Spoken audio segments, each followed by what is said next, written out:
Hello दोस्तों, ये question देखते हैं।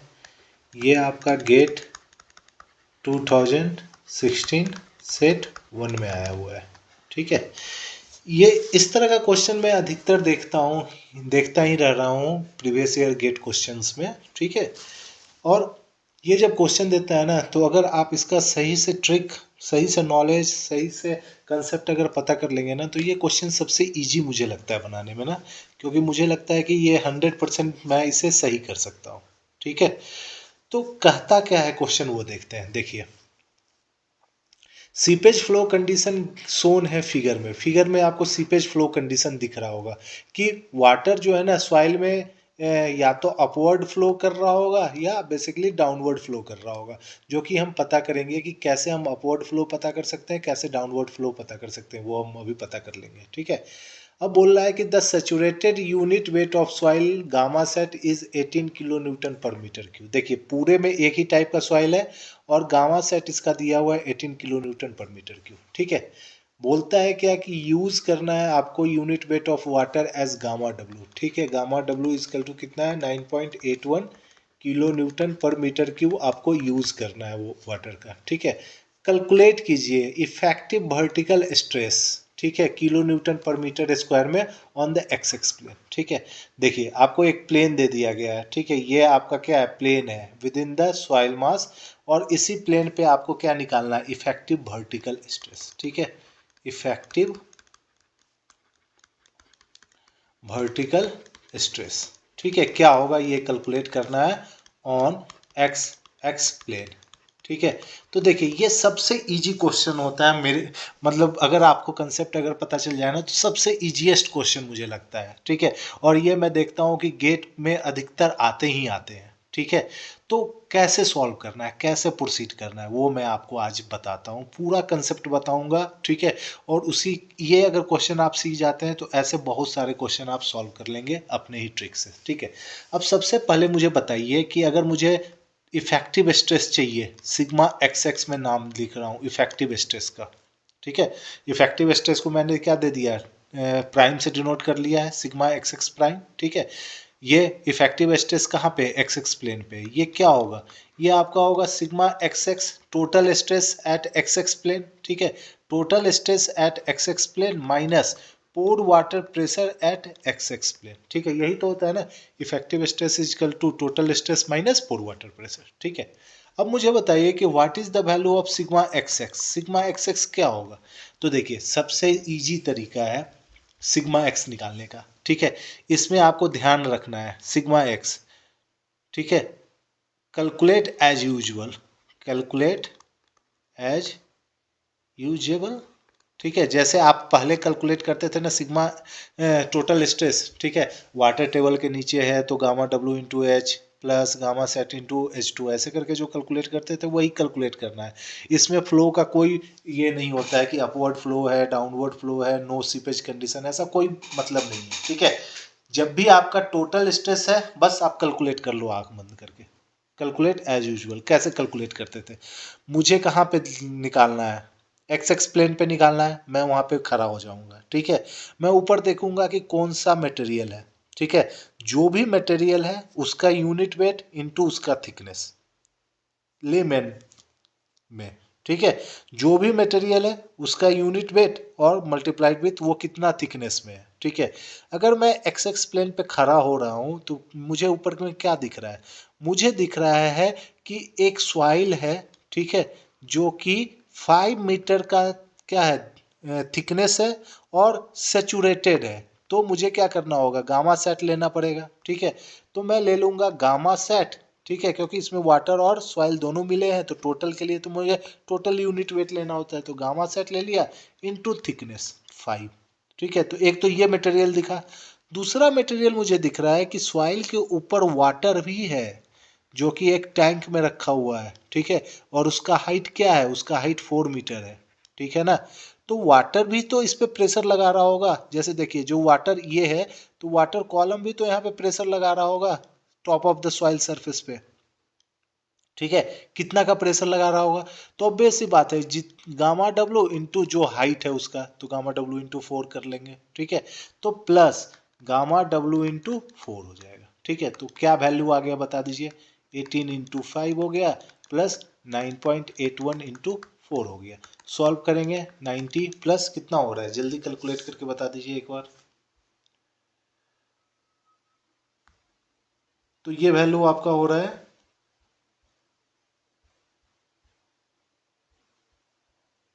सो this comes out to be, मैं टोटल मैग्नीट्यूड लिख दे रहा हूं, this comes out to be 129.24 kilo newton per metre square. ठीक है, ये मुझे सिग्मा XX मिल गया। अब मुझे क्या निकालना होगा, मुझे निकालना होगा UXX, that is pore water pressure. ठीक है, अब देखिए पोर वाटर प्रेशर निकालने में ही जो दिक्कत है वो दिक्कत है बस, बाकी तो और सिग्मा एक्स तो मैंने देखा आपके सामने निकाल दिया, कितना इजी था निकालना। ठीक है, what is pore water pressure. ठीक है, तो आपको पता है पोर वाटर प्रेशर क्या होता है, pressure head at X x पे क्या प्रेशर हेड है मल्टीप्लाइड विथ गामा डब्ल्यू, यही आपका क्या होता है पोर वाटर प्रेशर होता है। ठीक है, pressure head at X x पे प्रेशर हेड क्या है। ठीक है, कैसे पता करेंगे। ठीक है, तो मैं इसके लिए आपको कंडीशन बताता हूं। देखिए आपने अभी तक क्या किया था, अभी तक ये किया था कि ये मान लेते हैं ग्राउंड सरफेस है, ग्राउंड लेवल है। ठीक है, एक वाटर टेबल आपका नीचे होता था। ठीक है, और अगर आपसे इस पॉइंट पे, अगर ये पॉइंट आपको 5 मीटर का है, तो ये पॉइंट पे अगर आपसे पूछा जाए ना कि what is pore water pressure, ठीक है, यू ए क्या होगा, तो आप सिंपली बोलते थे 5 इंटू 10 दैट इज 50। कैसे बोला ये, 5 क्यों लिया हमने, प्रेशर हेड 5 क्यों हुआ, तो देखिए जब वाटर स्टैटिक होता है ना, स्टैटिक होता है या नो फ्लो कंडीशन में होता है, ठीक है, मतलब नो सीपेज कंडीशन में होता है, क्या होता है, नो सीपेज कंडीशन में, सीपेज कंडीशन में नहीं होता है। ठीक है ना, तो जो भी पॉइंट है उससे जो हाइट पे आपका वाटर टेबल है वो लेना है, मल्टीप्लाइड विथ गामा डब्लू कर देना है, तो वो आपको पोर वाटर प्रेशर मिल जाएगा। ठीक है, अब देखिए इस वाले प्रॉब्लम में देखेंगे ना, तो इस वाले प्रॉब्लम में नो सीपेज कंडीशन नहीं है। ठीक है, जो आपका सॉइल कॉलम है ना उसमें आप देखेंगे कि सीपेज कंडीशन, ऐसा नो सीपेज कंडीशन नहीं है। ठीक है, सीपेज हो रहा है, लेकिन अगर मान के चलिए कि कोई कारण बस अगर सीपेज नहीं होता, नो सीपेज कंडीशन होता, no seepage condition, no seepage condition होता है, तब आप क्या करते हैं, तब आप सिंपली बोलते हैं कि वाटर का क्या हाइट है, the height of the water is the pressure head. ठीक है, तो ये पूरा जो हाइट था वही हाइट ऑफ द वाटर था, आपका प्रेशर हेड था। बट ये कंडीशन में हो सकता है कि सीपेज हो रहा हो। ठीक है, सीपेज हो रहा होगा, या तो अपवर्ड सीपेज हो रहा होगा या डाउनवर्ड सीपेज हो रहा होगा, कैसे पता करेंगे, कैसे। ठीक है, उसके लिए मैं आपको ट्रिक बताता हूं, देखिए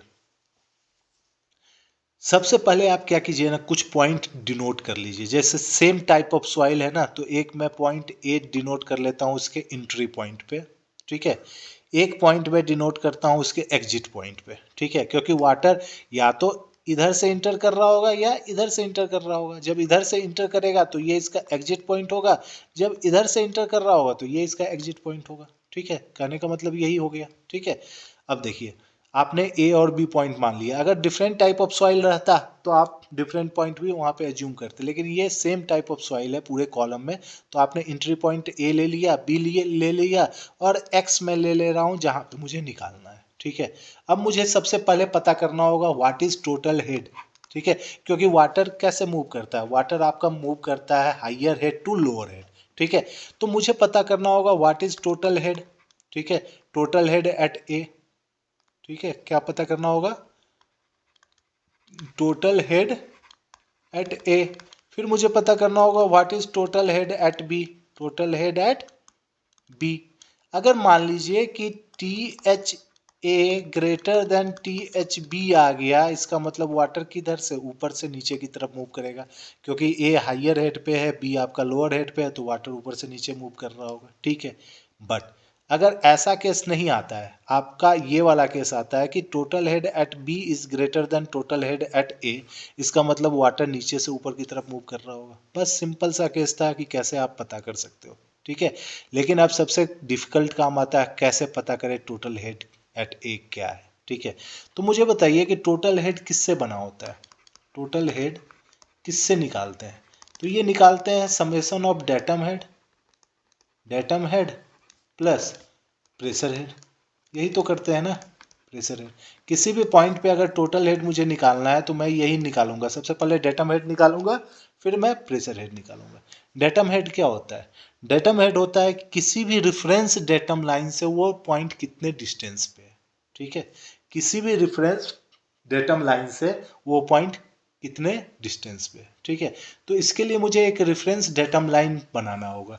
तो एक रेफरेंस डेटम लाइन मैं बी पॉइंट को ही बना लेता हूँ क्योंकि सबसे लोअर पॉइंट यही है, तो इसी को मैंने क्या बना लिया, रेफरेंस, ठीक है, डेटम लाइन, ठीक है। अब इसी डेटम लाइन के रिस्पेक्ट में मैं सभी पॉइंट का क्या ले लूंगा, डेटम हेड निकाल लूंगा, ठीक है। तो इसके लिए मुझे सबसे पहले एक टेबल बनाना पड़ेगा। टेबल कैसा बनेगा, देखिए, पॉइंट्स में लिख दूंगा, ठीक है। उसके बाद मैं लिखूंगा डेटम हेड, ठीक है। उसके बाद मैं लिखूंगा प्रेशर हेड, फिर मैं लिखूंगा क्या, टोटल हेड, फिर मैं लिख दूंगा लॉस कितना हो रहा है, ठीक है। पॉइंट्स क्या क्या आपने लिया था, आपने ए पॉइंट लिए हैं, आपने बी पॉइंट लिया है और आपने एक्स पॉइंट लिया है, ठीक है। तो ये सभी पॉइंट निकल गए, ठीक है। अब देखिए, आपको यू एक्स एक्स निकालना है ना, अगर आप ये वाला क्वांटिटी निकाल लेते हैं तो आप ये निकाल लेंगे, ठीक है। इसीलिए ये मैंने टेबल आपसे बनवाया है, ठीक है ना। तो ये कैसे निकालना है, निकालें, ठीक है। ये कैसे निकालें उसके लिए मैं बताता हूँ। सबसे पहले पॉइंट ए को देखते हैं। पॉइंट ए का डेटम हेड क्या होगा, तो डेटम हेड आपने देखा कि रेफरेंस लेवल से वो कितने हाइट पे है, तो कितना हाइट पे पॉइंट ए है, देखिए ये पॉइंट कितने हाइट पे है, तो 5 + 1 6 पे है, तो 6 मैंने लिख दिया, ठीक है। प्रेशर हेड बता दीजिए, तो देखिए ए पॉइंट क्या है, टैंक से कनेक्टेड है, टैंक से कनेक्टेड है। और आपको पता है कि वाटर अगर वाटर में मूव करेगा तो कभी भी लॉस नहीं होगा, ठीक है। तो इससे जितना हाइट ऑफ वाटर है ना वो मैं ले लूंगा, ठीक है। जितना हाइट मेरा वाटर का है वही ले लूंगा क्योंकि वही प्रेशर हेड होगा, क्योंकि वही तो इस पर एक प्रेशर क्रिएट कर रहा होगा ना वाटर का अपना, ठीक है। तो ये कितने हाइट पे है, 4 मीटर के हाइट पे, तो मेरा प्रेशर हेड क्या निकल गया, 4, ठीक है। मैं एक्स पॉइंट का नहीं निकाल पाया था, एक्स पॉइंट का मैं इतना हाइट नहीं ले पाया था, क्यों, क्योंकि जब वाटर के अंदर, जब सॉइल के अंदर आपका वाटर मूव करेगा ना, जब सॉइल के अंदर आपका वाटर मूव कर रहा होगा तो उसका प्रेशर हेड क्या हो रहा होगा, चेंज हो रहा होगा, लॉस ऑफ हेड होगा, टोटल हेड चेंज करेगा। लेकिन वाटर जब वाटर में ही मूव करता है ना तो कोई लॉस ऑफ हेड नहीं होता। इसलिए अगर कोई भी सॉइल अगर वाटर से कनेक्टेड है तो डायरेक्ट आप उसका प्रेशर हेड लिख दो जो भी हाइट ऑफ द वाटर है वो, ठीक है। तो ऐसे करके निकाल लेंगे, ठीक है ना। ये ध्यान रखना है कि अगर सॉइल में होगा कोई भी पॉइंट तो आप उसका प्रेशर हेड डायरेक्ट नहीं लिख सकते हो, लेकिन कोई भी आउटर पार्ट सॉइल का अगर वाटर से कनेक्टेड है, वाटर टैंक से, तो वही उसका हाइट ऑफ द क्या हो जाएगा, height of the water is the pressure head हो जाएगा, ठीक है। तो ये ध्यान रखना है। तो प्रेशर हेड मैंने निकाल लिया 4। अब टोटल हेड क्या होता है, टोटल हेड में मैं अगर ए बी दे दूं तो ए + बी होता है, तो ये हो जाएगा 10, ठीक है ना। अब मुझे बी पॉइंट का बता दीजिए, ठीक है। तो बी पॉइंट का अगर आप डेटम हेड देखेंगे ना तो वो 0 है क्योंकि डिफरेंस डेटम लाइन से कंसाइड कर जा रहा है, सो दिस इज 0, ठीक है। व्हाट इज प्रेशर हेड, तो देखिए बी भी पॉइंट जो है ना एक वाटर टैंक से कनेक्टेड है, कनेक्टेड आपको दिख रहा है। सो इस पॉइंट से जो भी height of the water table होगा, वाटर का जो अपर अपर जो सरफेस होगा, जो भी जिस भी हाइट पे, वही प्रेशर हेड होगा, ठीक है। तो किस हाइट पे है, 1 + 5 + 1 पे, ठीक है। तो ये 7 पे है। इसका मतलब a + b कितना हो गया, 7 हो गया, ठीक है। अब मुझे बताइए कि वाटर का फ्लो किस तरफ से हो रहा है, किस तरफ से आपका वाटर का फ्लो हो रहा है, कैसे पता कर लिया आपने, ए पे 10 है, बी पे 7 है। ए पे टोटल हेड क्या है, 10 है, और बी पे आपका टोटल हेड क्या है, 7 है। इसका मतलब ए इज द ए आपका हाइयर हेड पे है और बी आपका क्या है, लोअर हेड पे है। इसका मतलब वाटर का जो फ्लो हो रहा है वो डाउनवर्ड हो रहा है, ठीक है। अगर इसमें कोई और ऑप्शन रहता, अगर डाउनवर्ड फ्लो पूछा जाता तो आप इजी वे में बता देते डाउनवर्ड फ्लो हुआ है, ठीक है। अब ये तो हो गया। एक और चीज बताइए, जब ए पे टोटल हेड 10 है, बी पे टोटल हेड कितना बचा, 7, इसका मतलब वाटर जब ए पॉइंट से बी पॉइंट तक मूव किया है तो लॉस कितना हुआ हेड में, टोटल लॉस कितना हुआ है, तो टोटल लॉस हम कैसे निकाल लेंगे, दैट इज 10 - 7, तो लॉस हुआ है 3 का, ठीक है। अब देखिए पूरा सॉइल कॉलम कितने डिस्टेंस का है, पूरा सॉइल कॉलम है 6 मीटर का, ठीक है। जब 6 मीटर वाटर ट्रेवल कर रहा है तो लॉस कितना का हो रहा है, 3 का। आप देख रहे हो ना, ये एलिवेशन, इन दोनों का एलिवेशन डिफरेंस कितना है, 6 मीटर का, ठीक है ना। 6 मीटर जब वाटर ट्रेवल कर रहा है तो लॉस कितना हो रहा है, लॉस हो रहा है 3 मीटर का। तो 1 मीटर अगर वाटर ट्रेवल करेगा तो लॉस कितना का होगा, 3/6 मीटर का होगा, दैट इज 0.5 का होगा, ठीक है ना, 0.5 का होगा। अब मुझे बताइए कि जब वाटर ए पॉइंट से जब एक्स पॉइंट पे आया है तो what is the total head eight x, क्या मुझे निकालना है, what is total head eight x. कैसे निकालूंगा, तो सबसे पहले मुझे पता करना होगा कि what is head loss when water starts moving from point A to X आने में वाटर का कितना हेड लॉस हुआ है। तो कैसे पता करेंगे, देखिए 1 मीटर आने में लॉस कितना का हुआ है, 0.5 मीटर का। ए टू एक्स डिस्टेंस कितना है, 5 मीटर का है, इसलिए 5 मीटर आने में कितना लॉस हुआ होगा, 0.5 इंटू 5, दैट इज 2.5 मीटर का लॉस हुआ होगा, ठीक है। समझ में आ गई बात। ए टू एक्स का डिस्टेंस है 5 मीटर, 1 मीटर आने में लॉस हो रहा है 0.5 का, तो 5 मीटर आने में कितना का लॉस होगा, 2.5 का। जब 2.5 का लॉस हो गया है तो टोटल हेड एट एक्स क्या होगा, तो ये होगा total head at A minus loss of head, तो क्या हो जाएगा, ए पे कितना है 10 है और लॉस ऑफ हेड कितना का हुआ है 2.5 का हुआ है, तो ये कितना हो जाएगा 7.5 मीटर। तो देखिए एक्स पॉइंट पे हमने 7.5 निकाल लिया है टोटल हेड, ठीक है ना, कितना निकाल लिया है 7.5। अब मुझे डेटम हेड पता चल जाएगा क्या एक्स पॉइंट का, तो देखिए एक्स पॉइंट रेफरेंस लेवल से कितने हाइट पे है, 1 मीटर के हाइट पे है, ठीक है। तो डेटम हेड क्या हो गया, 1 हो गया। बी कैसे निकल जाएगा, pressure head, that is 7.5 minus 1, तो ये हो जाएगा 6.5। अब देखिए आपने पता कर लिया कि what is pressure head at 6, क्या हो गया, मतलब pressure head at X x कितना हो गया, यही तो कैलकुलेट करना था ना, pressure head at X x कितना हो गया 6.5, इसको मैं मल्टीप्लाई कर दूंगा किससे 9.8 से, तो व्हाट इज द वैल्यू, क्या आएगा वैल्यू बता दीजिए जल्दी, 6.5 into 9.81, so this comes out to be 63.765 kilo newton per metre square, इतना आ जाएगा, बस सिंपल था, ठीक है। अब मुझे बता दीजिए व्हाट इज इफेक्टिव स्ट्रेस, तो effective stress 192, total stress minus 4 water pressure 765, what is the value, -129.24, ठीक है। So value is 65.745 kilo newton per metre square, ठीक है, जो कि नियर अबाउट कितना हो जाएगा 48 kilo newton per metre square. This is the correct answer, ठीक है। और इसी तरह से आप क्या कर सकते हैं, इसी टाइप के क्वेश्चन जितने भी हो आप इजी वे में सॉल्व कर सकते हैं, there is no as such problem, ठीक है। वीडियो अगर समझ में आ रहा है, ठीक है, ऐसा ही कंसेप्ट आप चाह रहे हैं तो कमेंट करके हमें बताइए, ठीक है। आपका कमेंट हमारे लिए बहुत इंपॉर्टेंट होने वाला है, उससे हमें क्या मिलेगा, मोटिवेशन मिलेगा कि हमें और भी वीडियो इस तरह के बनाने हैं, ठीक है ना। शेयर करिए ताकि आपके बहुत सारे दोस्त इससे बेनिफिटेड हो जाए, ठीक है। और चैनल को सब्सक्राइब करिए, ठीक है, ताकि क्योंकि मैं अभी लाइव लेक्चर लेते जा रहा हूँ हर दिन, अगर आपको अच्छा लग रहा है तो आप जैसे ही मैं नोटिफिकेशन डालूंगा आपके पास पहले पहुंचेगा और आप उससे क्या कर सकते हैं, बेनिफिट हो सकते हैं, ठीक है। तो सब्सक्राइब कर लीजिए।